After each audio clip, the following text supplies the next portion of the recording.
চাঁদপুরের মেঘনা নদীতে জাহাজের 7 খুনের প্রকৃত রহস্য উদ্ঘাটন, বিচারসহ বিভিন্ন দাবিতে অনির্দিষ্টকালের কর্মবিরতি পালন করছেন নৌযান শ্রমিকরা। রাত 12টার পর থেকে এই কর্মবিরতি শুরু করেন শ্রমিকরা।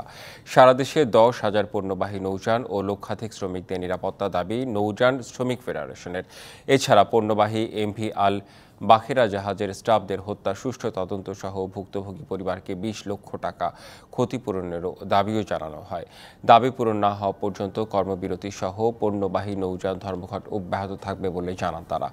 সকাল থেকে চট্টগ্রামের কর্ণফুলী নদীর 16টি ঘাট ও বন্দরের বহির্নোঙরে জাহাজ থেকে পণ্য খালাস বন্ধ রয়েছে, তবে বন্দরের জেটি থেকে পণ্য ডেলিভারি অব্যাহত রয়েছে। এদিকে চাঁদপুর পুরানবাজার বাণিজ্যিক এলাকায় ঘাটে চলে আসা পণ্য আনলোড করতে দেখা গেলেও দাবি আদায় না হওয়া পর্যন্ত তাদের পরবর্তী কার্যক্রম বন্ধ থাকবে। গেল সোমবার বিকেলে চাঁদপুর সদর উপজেলার মেঘনা নদীর মাঝের চরে নোঙর করা এমভি আল বাকেরা কার্গো জাহাজ থেকে 5 জনের মরদেহ উদ্ধার করা হয়।